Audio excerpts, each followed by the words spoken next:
Have you ever argued with someone, thinking you won, only to walk away feeling smaller?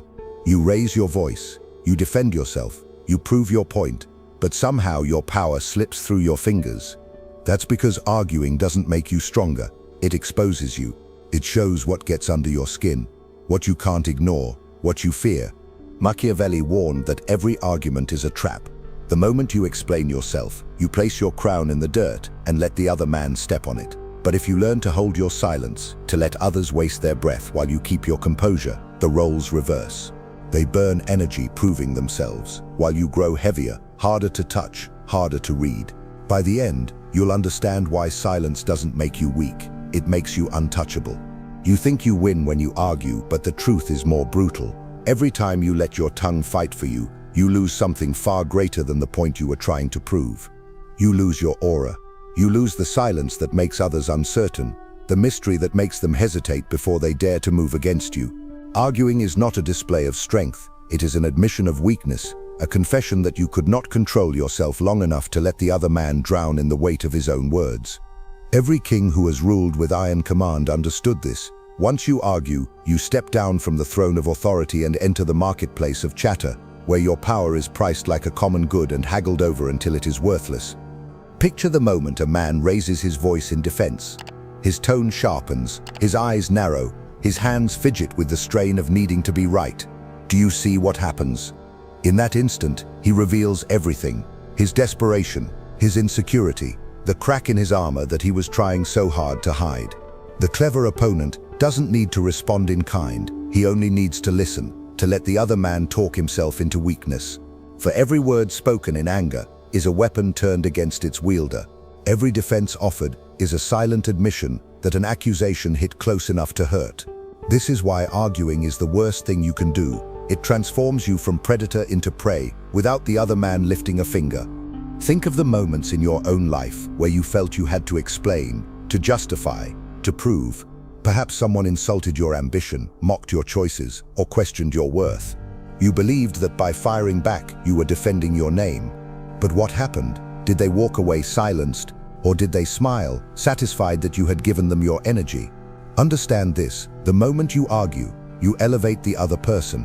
You crown them with the honor of being your opponent, when in truth, they never deserved to be placed on the same level as you. The very act of replying is what dignifies their attack.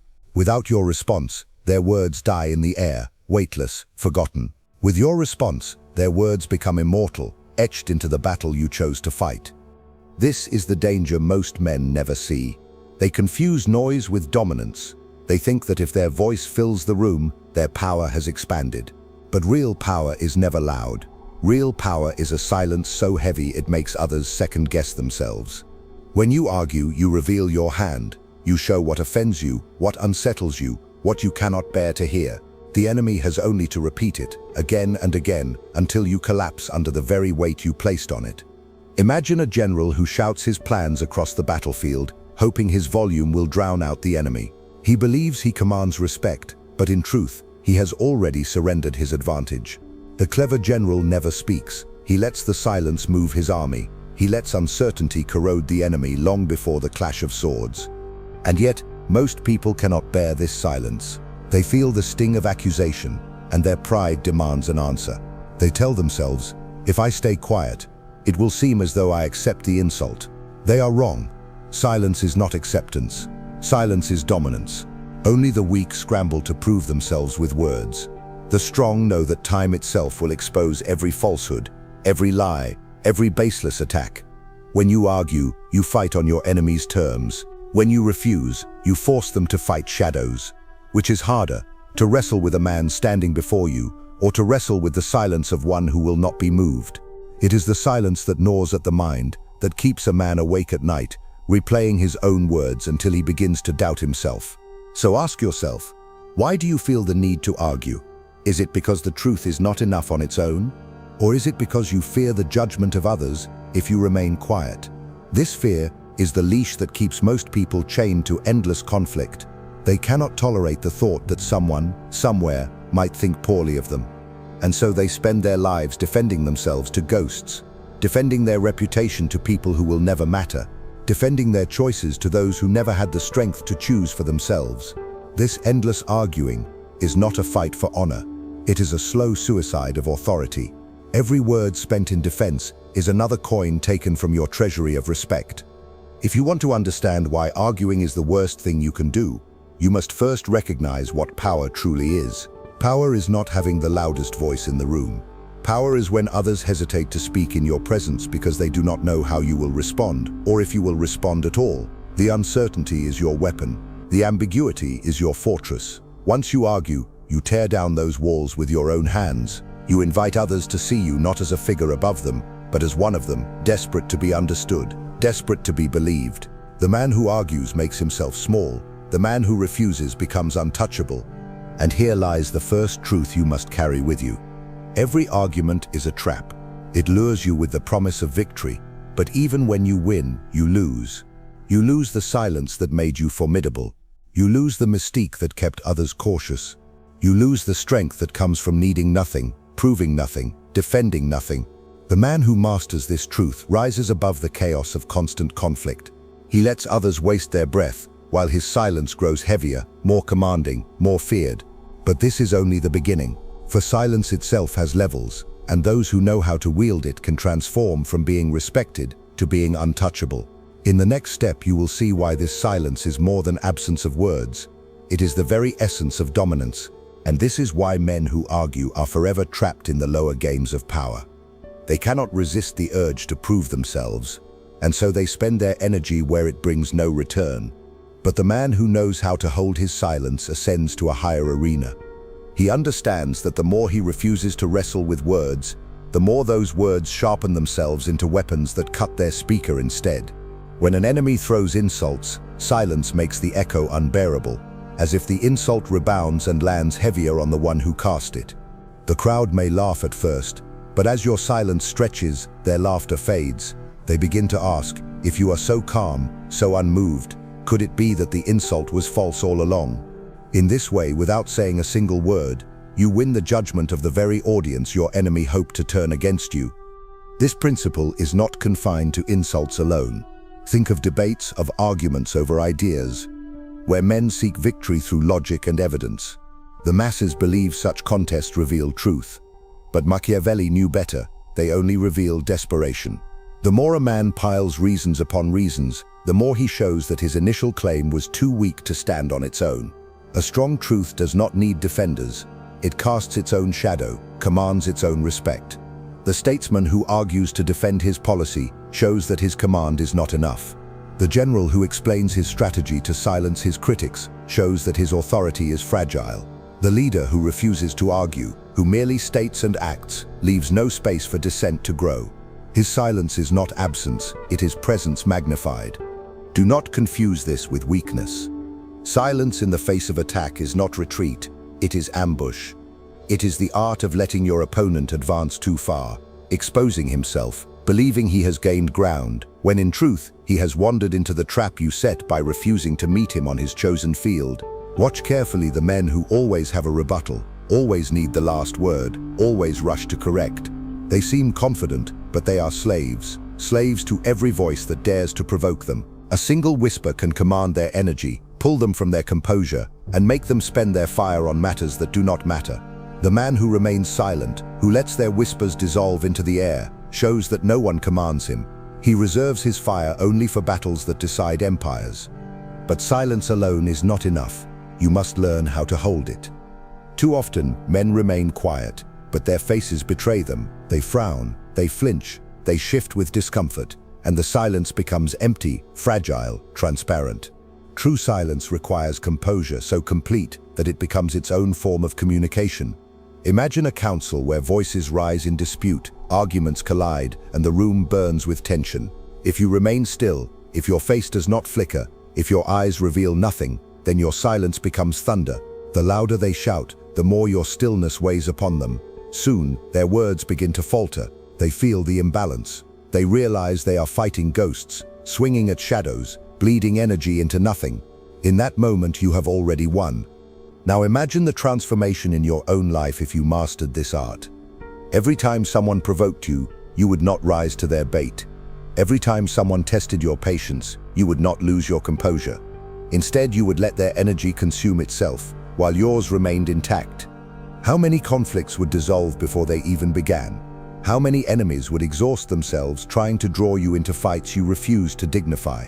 And how much more respect would gather around you, not because you proved yourself in argument, but because you refused to descend into it at all?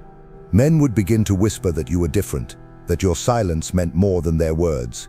This is the power that comes not from reaction, but from restraint.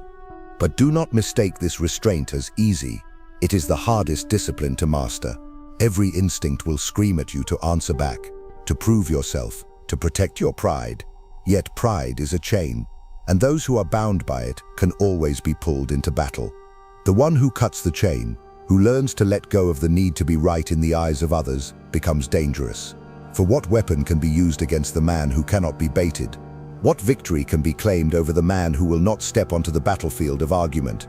His enemies are left fighting air, shouting into void, until their own people turn against them. This is why arguing is not just useless, it is ruinous. It surrenders your composure, your image, and your power into the hands of anyone who knows the right words to provoke you. And yet, there is more. For silence is only the first layer. Beyond it lies a deeper mastery, the ability to weaponize not just the absence of words, but the careful choice of when and how to speak. This is where the true rulers of men distinguish themselves from the silent statues who merely endure. There is a higher level, where your words, once spoken, strike with such weight that they echo long after the argument has died. But before you can reach that level, you must first purge yourself of the weakness that makes you argue at all. Only then will you be ready to wield speech, not as defense, but as decree. And when you understand that silence is the first shield of power, you begin to notice how often men surrender theirs without hesitation. They rush to explain themselves in meetings, in relationships, in every trivial disagreement, as if their lives depended on being understood. But look closely. Do they gain respect from this? Or do they only make themselves more predictable, more ordinary, easier to dismiss? The man who argues reveals himself too quickly, like a soldier who fires the first shot and empties his weapon. He may feel powerful in the moment, but soon he stands exposed, defenseless, with nothing left to hide. The man who refuses to argue, who endures the discomfort of being misjudged, builds a fortress around himself.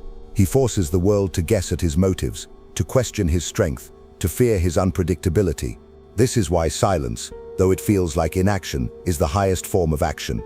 Consider how rulers throughout history have maintained their aura. They did not rush to defend themselves against every rumor, every criticism, every whisper in the court. In fact, the greatest of them let such whispers grow unchecked, because they knew the truth. A rumor that goes unanswered eventually dies of its own weakness. It is only when you argue, when you descend to defend, that you breathe life into it. Think of how many leaders have fallen not because their enemies struck them, but because their tongues betrayed them. Every attempt to explain away doubt only multiplied it.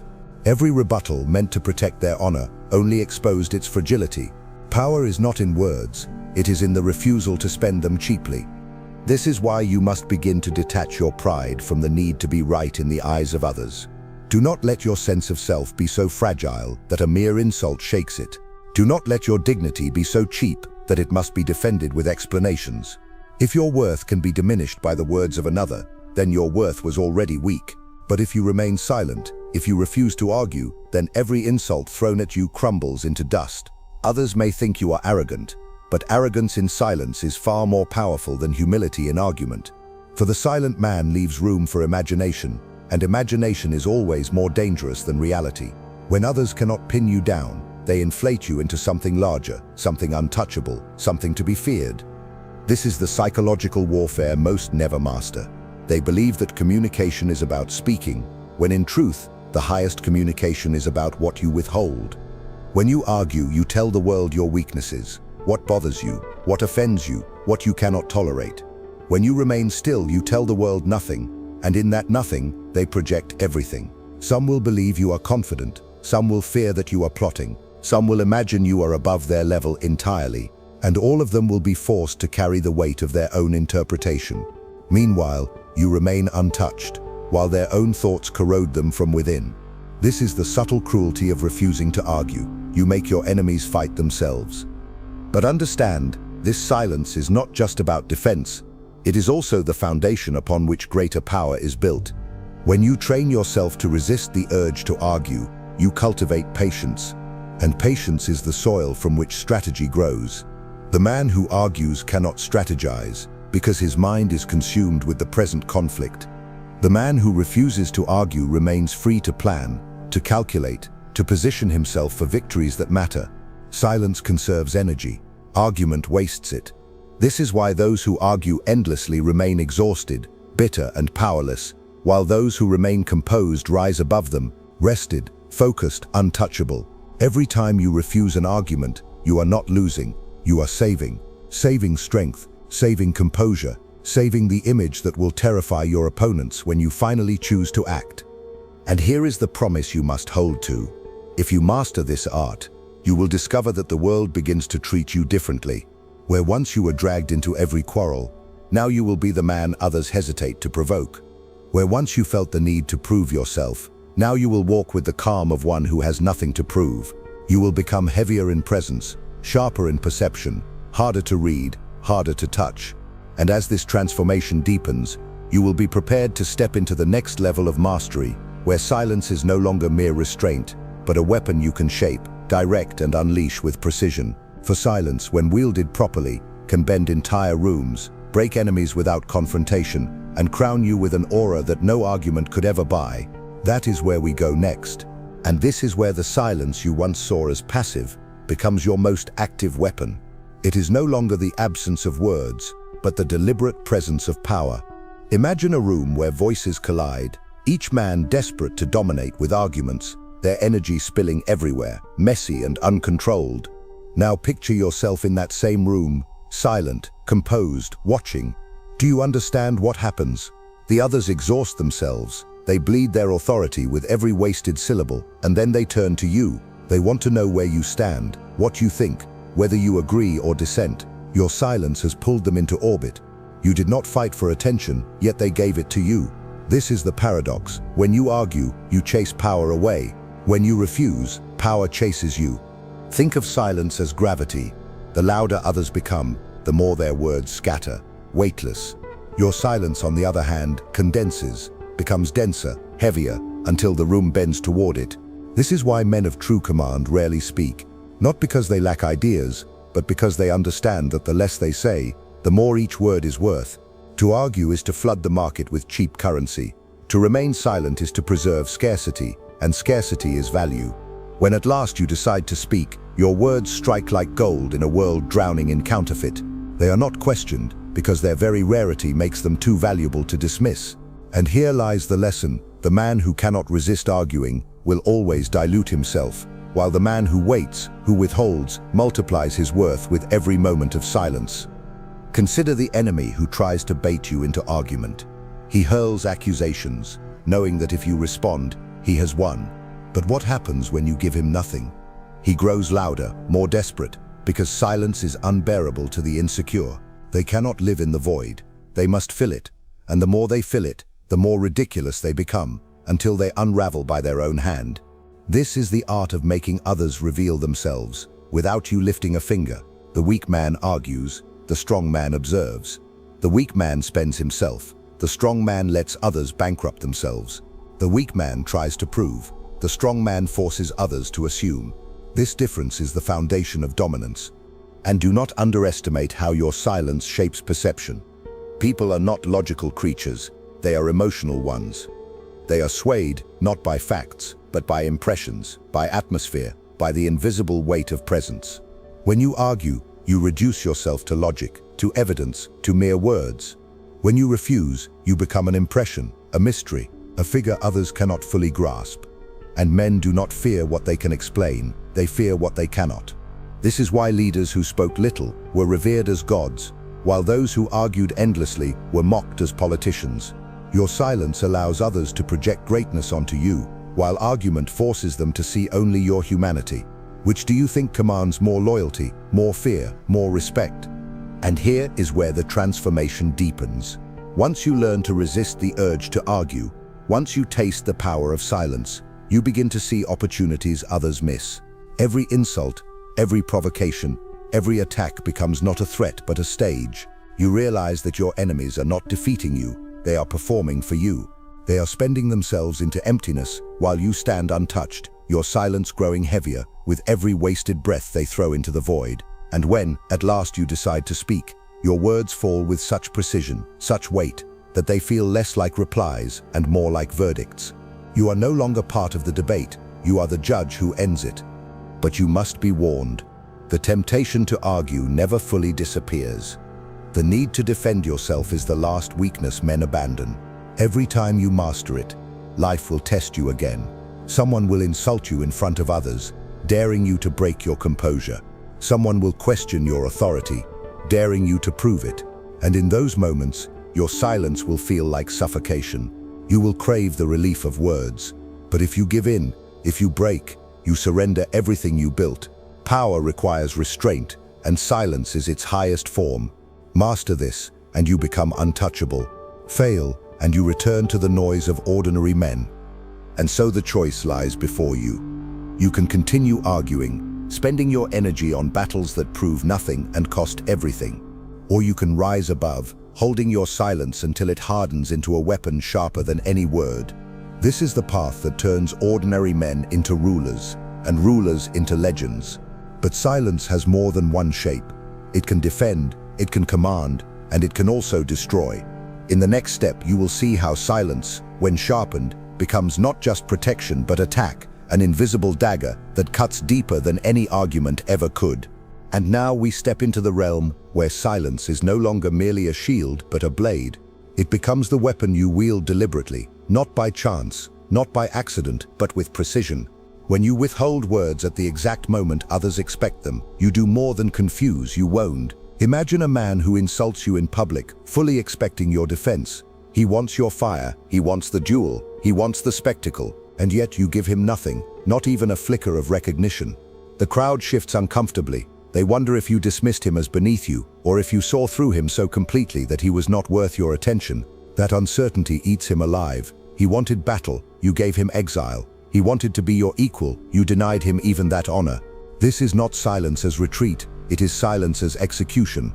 Understand this. The most powerful strike is the one no one sees coming. Words are predictable. Arguments follow patterns. But silence is impossible to map. It keeps enemies unbalanced, second-guessing, tearing themselves apart in search of meaning. Every man has faced this torture. The unanswered letter, the ignored question, the withheld response. The mind cannot let it go. It replays the silence again and again, injecting its own fears into the void. Did you see him as weak? Did you think him irrelevant? Was his attack so foolish it wasn't worth your breath? The enemy, left without clarity, begins to devour himself with doubt. And in this way, silence does your work for you. It breaks him without your hand ever lifting. But the true mastery lies in timing. Silence cannot be used blindly, or it becomes emptiness. Too little, and you seem evasive. Too much, and you seem absent. The art is in knowing when to let your words vanish, when to starve your opponent of the oxygen he craves. In moments where your authority is questioned, do not rush to prove it. Let the silence stretch until the weight of your gaze crushes the question itself. In moments where your presence is challenged, let stillness answer, for stillness is heavier than noise. And when the moment is right, when the silence has ripened into unbearable tension, you may drop a single word, a single phrase, and it will strike harder than 1,000 arguments. The power is not in the word itself, it is in the silence that framed it. Watch how others react when you master this. Their words stumble, their confidence wavers. They will begin to speak more than they should, revealing what was hidden, betraying what they meant to guard. Silence pulls the truth out of men like poison drawn from a wound. An enemy who receives no response from you will eventually reveal his true fear, his true motive, his true weakness, because silence forces him to fill the void, and in filling it, he exposes himself. This is how kingdoms were toppled not by armies, but by waiting. This is how rivals collapsed not through combat, but through the unbearable mirror of being ignored. The louder they grew, the more they revealed, until silence became their undoing. And this is where you begin to see why arguing is ruinous. Because argument defends, but silence conquers. Argument accepts the enemy's frame, but silence dissolves it. Argument lowers you to their level, but silence raises you above them, untouchable. When you speak, you share the stage. When you argue, you grant them equality. But when you refuse, when you let them rage against nothing, you remind them of the gulf between you. And that gulf is what makes power real, not proximity, not debate, not compromise. Power is distance. Power is untouchability. Power is when your silence makes others doubt whether they even have the right to challenge you. Yet silence has an even darker edge. For while it can be used to defend and command, it can also be used to punish. The punishment of being ignored is greater than the punishment of being struck. A wound heals, exile festers. To be denied an answer, to be denied recognition, is to be erased. That erasure is unbearable for the pride of men. They would rather be defeated than dismissed. They would rather be hated than unseen. When you wield silence as punishment, you do not just win the battle, you erase it entirely. And the man who has been erased is no longer your rival. He is nothing, he is dust. And so, you arrive at the threshold of true mastery. To argue is to descend, to explain is to weaken, to remain silent is to rise. But beyond silence lies something greater still, the ability to shape the very air, to control not only what is withheld but what is revealed, to make every word, every pause, every absence of response part of a larger design. That is the realm where you do not simply avoid battles, you orchestrate them. And in the final step you will see how the refusal to argue does not merely protect your power, but multiplies it until your presence alone becomes command. And now we arrive at the final ascent, where silence is no longer only defense, no longer only attack, but the very architecture of power itself. At this level, your refusal to argue shapes not just individual encounters, but entire perceptions of who you are. Men begin to speak of you in whispers, not because of what you said, but because of what you did not. They craft legends in the spaces your silence left empty. They imagine strategies, motives, ambitions far greater than the truth. And this is your advantage. You do not need to convince anyone of anything. They will convince themselves. The vacuum of your silence pulls their fears, their doubts, their insecurities into its center, until they build an empire of myths around your name. Where argument would have made you ordinary, silence makes you immortal. Think of how rulers throughout history were remembered. The loudest talkers, the constant arguers, the men who defended themselves at every turn. Where are they now? Forgotten, dismissed, buried under the dust of their own noise. But the ones who spoke little, who refused to explain themselves, who never argued, they live on in legend. Caesar did not argue. Napoleon did not argue. Alexander did not argue. They commanded, they decreed, they acted. Their silence was never emptiness. It was a wall others could not scale. Their few words, once spoken, were remembered as prophecy. The chatter of their enemies dissolved, but their presence endured. This is what happens when you refuse to argue. You strip your enemies of history itself. No one remembers the ones who spoke against you. They remember only the one who refused to answer. And here is the great paradox. The man who argues may believe he is defending his honor, but in truth he is dismantling it. Honor does not need defense, it needs distance. Authority does not require explanation, it requires weight. The moment you step down to argue, you trade your crown for a begging bowl, hoping others will agree with you, hoping they will grant you validation. But when you remain silent, when you hold yourself above the noise, you need nothing from anyone. That needlessness is what terrifies. That needlessness is what crowns you. For men cannot manipulate the one who does not respond, cannot trap the one who will not argue, cannot conquer the one who stands in silence and makes others destroy themselves. This discipline, however, is not a one-time act. It is a lifelong test. Every day, you will be tempted to explain, to justify, to prove. You will feel the pull of your own pride, demanding to be defended. You will hear the whispers of enemies daring you to break your silence. And in those moments, you will face the true trial of power. Whether you can endure being misunderstood, being misrepresented, even being hated, without spending a single word in your defense. Most men cannot. They collapse under the weight of judgment. They burn their strength proving themselves to those who never mattered. And in doing so, they become common. But if you can endure, if you can let their words fall useless, if you can let their arrows bounce off the armor of your silence, then you rise into a different category entirely. You stop playing the game of men and begin ruling it. And what do you gain for such discipline? You gain the aura that argument could never buy. You gain the presence that makes rooms bend around you, that makes enemies cautious before speaking your name, that makes allies look to you for guidance even before you have spoken. You become the one who does not fight for respect, but receives it by the mere weight of his silence. And when, at last, you do choose to speak, your words will not sound like arguments, they will sound like decrees. They will not be debated, they will be obeyed. For by then you will have risen so far above the battlefield of chatter that your voice will no longer belong to the realm of equals. It will belong to the realm of rulers. So understand this. Arguing is not just unwise. It is poison. It kills your aura. It cheapens your worth. It hands your power to those who never deserved it. Refusing to argue is not weakness. It is the most ruthless strength. It makes you untouchable, inscrutable, unforgettable.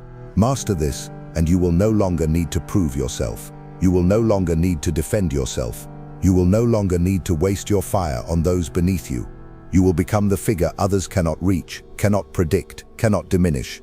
And that is the final promise. When you refuse to argue, you ascend to the throne of silence. And from there, the world belongs to you. If you've made it this far, it's because a part of you already knows this truth. Every time you argue, you step down from the throne and join the chatter of the crowd. Power is not proved in words. It is preserved in silence. Now tell me in the comments, are you ready to stop defending, to stop justifying, to let your silence weigh heavier than any argument? Are you willing to endure being misunderstood, even hated, rather than waste your fire proving yourself? If this message touched you, if it made sense, write in the comments, I choose silence. Let's see how many here are truly ready to rule by restraint. And don't forget, keep watching the next video. It's important, much more than you imagine. See you there.